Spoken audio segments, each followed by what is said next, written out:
Hi everybody, Hi, I'm Debbie Jorde. and I'm Logan Madsen. Welcome to our mom and son vlog. Today we're going to be answering your question, how is the COVID pandemic affecting your life day to day, especially having lung disease in your family? Logan, do you want to start? Yeah, so it's been incredibly difficult for me, and so it is a bit of a story. I've been focused a lot on myself for the last 2 years and feel like I want to share everything that I've been thinking about, but I've also been isolated, basically in prison for a minimum of 1 year total before the vaccine, but I'm still with the Omicron. I still just can't go out. I mean, nobody wants to go out either, but I really can't go out and do normal things. Well, and I'm extra cautious because I don't want to expose myself to COVID and then bring it to Logan. Heather was still alive when COVID began in 2020, so I was really scared for both of my children's lives having a lung disease. Yeah, it's obviously that was a concern for me too. I think I would have taken more risks had I not needed to worry about Heather, and then obviously needing you to be healthy because I also need you. It was just really challenging. I was out on vacation when COVID hit the United States, and I was scared to fly home. That was a really challenging time for Logan too, because he was taking care of his fur baby, Charlie, who was very old and very sick. Yes. So it was kind of scary because you were traveling right as things shifted over to the scary stuff. So it was kind of scary. Especially because while we were on vacation, my husband received notice from the University of Utah that one of his colleagues was the first in Utah to test positive and end up in ICU on a ventilator. So that really escalated our fears. So while I'm out of town and afraid to fly home, but committed to flying home because things weren't completely out of control yet since it was early March, Logan was at home caring for his pet child dog, Charlie, who was at his end of life. So Logan was needing to call a vet, right, Logan? Yes, I was taking him to the vet frequently. And did that scare you? Of course, yes, it scared me to have a sick, that's kind of what's interesting, is that it scared me to have a sick dog more than it was to have a dying dog. It was just more, it was a lot of work that he was a lot more work than I couldn't get out of how much work I forced myself to do. Logan you were a very attentive parent. Yes. There's really no difference in how Logan cared for his dog than a parent would care for a child. Very protective. Except I am on the spectrum, and so that became my sole focus. So would you say, Logan, that if Charlie started really getting sick in 2018, and that's when you really started to obsessively worry about him and make sure you were taking him to the park every day so that you could give him some kind of enjoyment so that he was feeling better. But you had already pulled yourself out of regular day-to-day life with family or friends and going anywhere. Yes. That's right. I was just overwhelmed. My brain was overwhelmed with Charlie, and again, my abnormal OCD that goes on with everything else in my life as well. So Logan texted me and told me that the vet came and helped Charlie out of his misery. He had 6 beds, and so I was pinning pee pads at the end of every day and doing that for a couple weeks. Time. So by the time I got home safely, and I made sure that I didn't go around Heather and Logan just in case I was exposed on the plane, I started ordering groceries to be delivered, which I'd done a little bit before because I have MS and it takes a lot of energy to go, especially great big grocery shopping. So I had already had some experiences with getting groceries delivered. So to eliminate some of the risks to myself and to Heather and Logan, I started having all of their groceries delivered to my house as well as my own. And then I would put a mask on and go out into the garage and sanitize all of the groceries before I brought them in the house. It's so funny now that we're looking back and we understand more. It's just funny to see some of the things that we did and how scared we all were because we didn't know anything about COVID except that people were ending up in ICU on ventilators and dying. Yeah. I even bought those full body paint suits that have hoods as well as goggles, which isn't easy to find goggles for Heather and Logan. Well, they were just regular goggles. Ski masks is what you bought for goggles. They never did have to use them, but we were prepared because the truth is Heather and Logan literally did not leave their apartments for a full year because they lived in an apartment complex where the doors opened out into a hallway where other people were coming and going, and many people didn't wear masks in the building. So we just didn't want to take any chances at all with Heather and Logan. I made sure I had an N95 mask on whenever I went to Heather and Logan's apartment, and I would open Logan's door, put the groceries on the floor, which had all been sanitized, and wave to Logan and leave. And I didn't hug Heather and Logan for over a year until we had been vaccinated. Yeah, it was a long time. And I think because Logan had been so traumatized from going through his experience of taking care of Charlie, his sick dog, for 2 years, and then having Charlie pass and adjusting to that, was there a part of you that didn't mind staying inside? Yeah, I mean, I was already living in that mindset that I could not take on anything like friendship or even changing the way I eat at all. Everything needed to be the way it was, and I couldn't add anything to it. And then the pandemic started, so it's double. A good part of me was kind of okay that I didn't have to, well, not kind of okay, I was very okay of not having to go get groceries because I was struggling with that anyway. Well, I would imagine in some ways getting back to regular life would have really left a huge void in your life without Charlie, because you were used to coming home from the grocery store and having Charlie greet you. Yeah, and you weren't going to have that anymore. So by being forced to change your whole living arrangement and schedule, you avoided some of the common situations that would cause you to grieve more for your loss. I mean, it was about 3 months of panic crying afterwards. It was, an experience I had not ever had before. It's hard to imagine, Logan, because Charlie was with you literally 24/7 because Logan works at home as a self-employed artist. You and Charlie were together constantly. Yeah, all day. I really forced myself to go out to do things like connect and see my friends on a regular basis and make myself do that, but I was not able to do that anymore. And what is Connect for people that don't know what Connect is? That would be a lot of explanation. It's an art community. Right. It's a program that here in Salt Lake City that is for amateur or professional artists to come and give. It's a totally different subject to talk about. Okay, so now you know what Connect is, basically. One thing that was really challenging for both Heather and Logan have small cup-shaped ears because of having Miller syndrome. So they can't hold their hearing aids on with their ears like most people do. They actually use double-sided tape on the skin behind their ear. And then to wear glasses is even more challenging because the glasses can't rest on top of the hearing aid or it will come unstuck and it will fall off. So adding a mask to that was really challenging because they can't use their ears to hold the mask on, and the bands on the mask cannot disturb the hearing aid or it will whistle, or the tape because it will fall off, or their glasses, which needed to be straight. So we had to make their masks custom for their situation.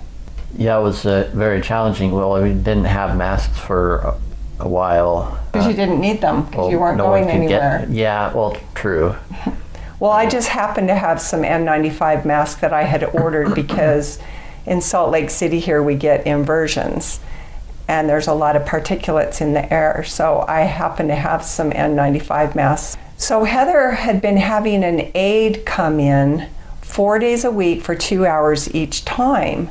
And when the pandemic hit, I feared for her life because I was afraid that an aide that goes to other people's homes and back to their families and out to get supplies, whatever they do, they could bring COVID to Heather. So I decided to be Heather's aide. And as I was deciding this, I was thinking of the companies that were going to lose a lot of work because of the pandemic. And I got this idea to call the aid company, which I did, and I asked them if I could be their employee so they could hire me as an aide. Then I would be Heather's aide, and I wouldn't be an aide for anyone else but just Heather. That way I was helping the aid company and I was helping our family to keep Heather well. And that wasn't easy for me because I do have MS and it affects my energy level a lot. So I was going to Heather's 4 to 5 days a week, spending 3 or more hours helping make smoothies and food and clean and do other things that Heather needed help with. But then also I was ordering groceries, sanitizing groceries, putting them away, and then taking them down to Heather and Logan's to make sure they had a supply of groceries. My husband's, his back was giving him trouble. And it was really scary, but he needed to go to physical therapy. And I was terrified because, of course, I have 2 kids with chronically ill lungs already. So I was very concerned, but he had to do that. So I decided I better move downstairs, and I really took it to the extreme, I have to say, looking back, but I needed to for my own peace of mind. I made sure that we slept in separate rooms, that I rearranged the room where we watched TV and put us 15 feet apart. Then sometimes I would wear a mask when I was downstairs watching TV, but that didn't last very long, so I wasn't quite that careful. But I even went as far as to buy a big plastic shield like they have at the bank to put on the kitchen table. He'd sit at the far end of the table and I'd sit at the other end. And I know I made it more challenging for him, but in order to feel safe, to keep Heather and Logan safe, it was something that I didn't mind doing. So every morning I would listen to positive things. As soon as I opened my eyes, I would go to YouTube and find all the positive videos that I could play to motivate myself and put myself in a positive frame of mind so that I could start the day. And that really helped. That really helped me a lot. How about you, Logan? Did you have some things that you did to help keep your spirits up? Heather's Tree of Life. So this is the Tree of Life that Logan was carving during the pandemic, and he was doing it as a gift for Heather.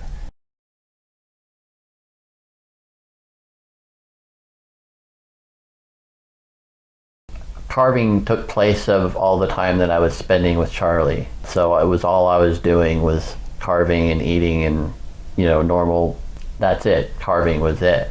And then, I watch TV at night when I eat. Throughout the whole day, I'm working because I've always needed to be working. I was surrounded by all of the memories of Charlie within my apartment, all of the moments that I had training him because I had him for 12 years. Mm-hmm. And so I really didn't even want to go anywhere else. So I was just focused on carving where I was at. So it was a mind-calming activity for you to be doing. Yeah. Even though it was physically painful to do, but so was taking care of Charlie. So right. They had that in common. Yeah. So one thing that you might be wondering about is, what did we do all day while we were staying inside all day? But because of Heather and Logan's multiple disabilities, and because I have MS, so my energy levels were challenged significantly by what I was doing just to get my family through the pandemic alive. We live life a lot like older folks who don't have really great health, in that they find things to do at home that they enjoy, but also just the tasks of getting up, getting dressed, take your medicine, have your breakfast, wash the breakfast dishes, do some chores around the house, and then it's lunchtime, eating lunch, cleaning up. It literally takes almost all day long just to live life in bodies when you have health challenges. So being forced to stay at home, even though we miss our friends because we're still not seeing our friends, even now, 2 years later, and we're not seeing our family. We haven't seen family at holidays for 2 years. Even though that's hard and we miss them, we're very occupied with our daily responsibilities of just living life, and then also doing things that we enjoy to keep our spirits up, like doing this vlog, which has been really fun. Yeah. So our lives have been lived inside for 2 years without going into stores much. On rare occasions, now that we're both vaccinated, we will put on an N95 mask and run into the store to get 1 or 2 items and then do self-checkout and then get back to our cars and sanitize. And we go to a drive-through pharmacy to get our prescriptions. So we really still are limiting any access to the outside world and our friends and family.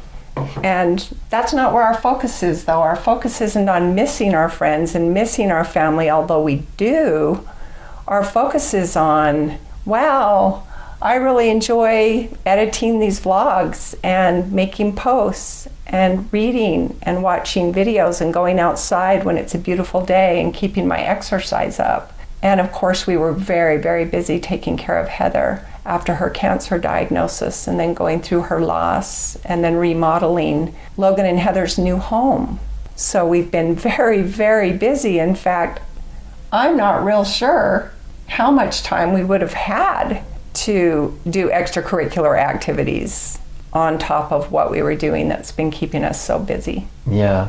So what about you and Heather? You didn't see Heather in person for over a year. That's right. So how did you connect with Heather? We still met. We had met every Sunday for years. We stopped for a little bit, but then we got the Amazon Echo device, and that's how we still met every Sunday. We like to watch shows that involve autism or being on the spectrum. It was really something that Heather and I love to connect with because we're both on the spectrum. She's more than I am, and so she didn't quite have the ability to access her wealth of knowledge that she obtained because she read all the time. So I was able to, by talking with her, get her to see things that she was not able to see, and it was just a very special relationship that I had with her. I'm so grateful that Heather was so passionate about having all three of us have an Echo screen, which is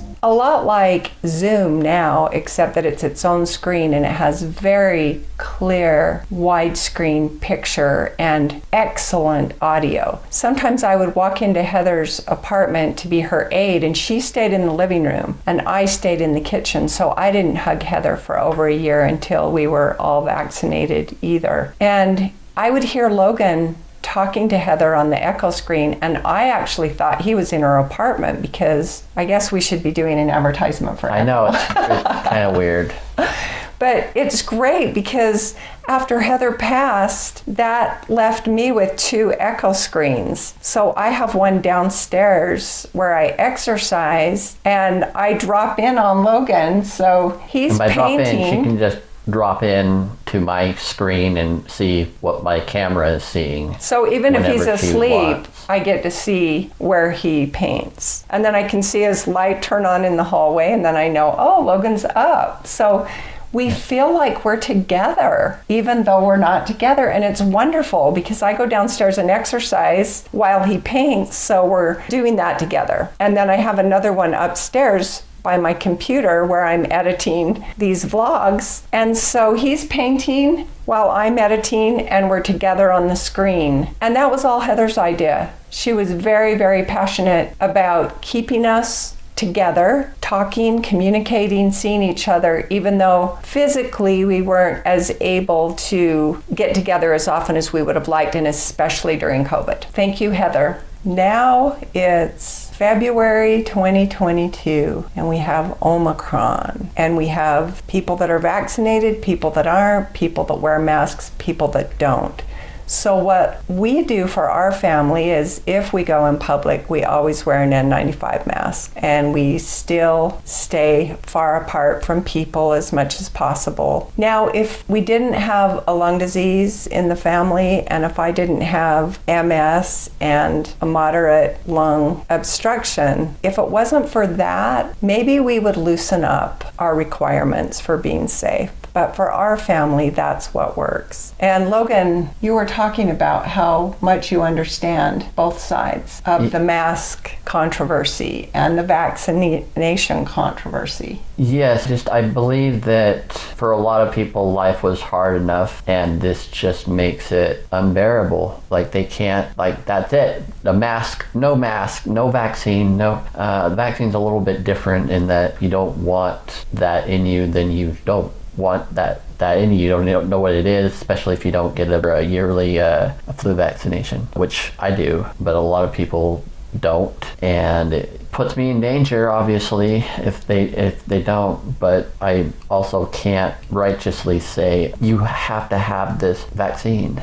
Well, I think we both understand that nobody wants to bring on any health problems, and nobody wants to live in fear. We were living in fear because of COVID. We were afraid. We were more afraid of COVID than we were to get a vaccine, and we've never had a problem with a vaccine, so we just haven't been afraid to get them. But we do understand that many people are more afraid to get the vaccine than they are to get COVID. So we do understand both sides of the issue. Yeah, it's difficult, and it makes sense why people are so divided over something that seems like, it's obviously the answer to the problem. I think that just the fact that there's a few people that get really bad reactions is enough for any normal person to be like, whoa, if I'm a healthy person, I'm not gonna make myself unhealthy by causing some sort of reaction to happen. And so it's terrifying. So we've chosen what works best for our family, and we know that all of you are making decisions for yourselves and your own families that work for you, and that we're all just doing our best to live in this world together. And it's not easy because there's so many challenges, and stress is very high. So we just continue doing our best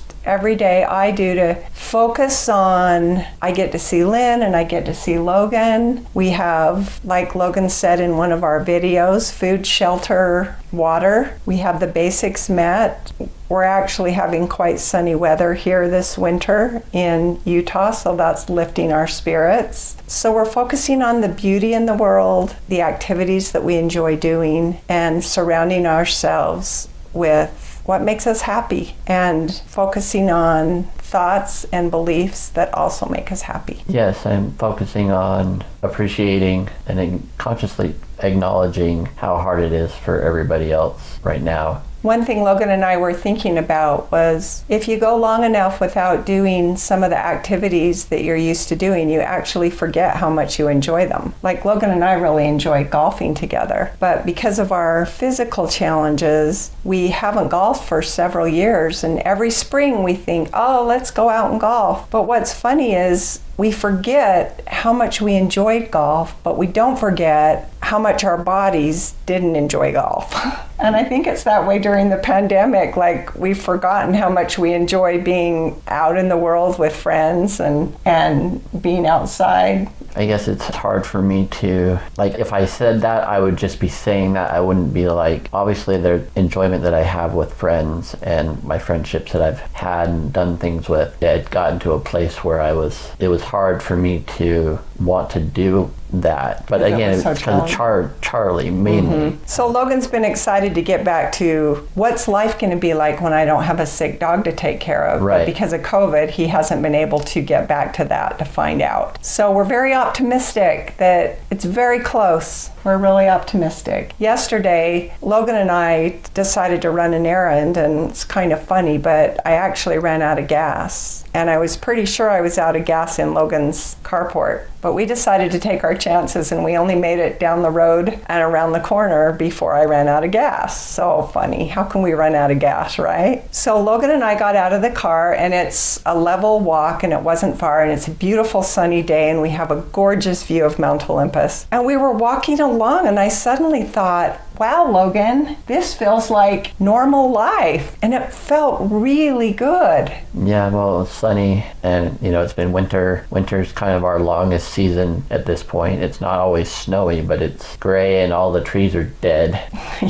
Yeah, so it was really pleasant. And then we just decided to be brave and wear our masks, and we went to Lowe's to get some supplies for a project that we're doing together. And Lowe's is such a huge store, and you can pretty much go in there and not be around any people and then self-checkout and be out. So we just decided to do that, and even that, we were saying, just felt so good. So we are really optimistic, and we're very excited to get back to doing some activities that we love that aren't just staying at home and doing things we love at home. Yeah, I'm very hopeful that I'm going to be able to try and pursue better relationships than I've had. Certainly pursue the ones I still have. I know I still have my connections with people, but I've go, and I'm more than eager to get them back. I love that word, eager. Yeah. And we're eager for all of you to be able to do all the things that you love doing as well. So we wish you all good health and happiness and the very best. And we're looking forward to our next episode. Spend more time with you. Thank you. Thank you. How was that ending? A little, I mean. Should we do another one just in case? All right, yeah. Well, now we've answered your question about what our day-to-day life is like during the COVID pandemic with a family who has lung disease. We look forward to making our next vlog and seeing you there. Bye. That was stupid. We're looking forward to making our next vlog. Oh, okay. So I guess that pretty much wraps up today's answer to the question.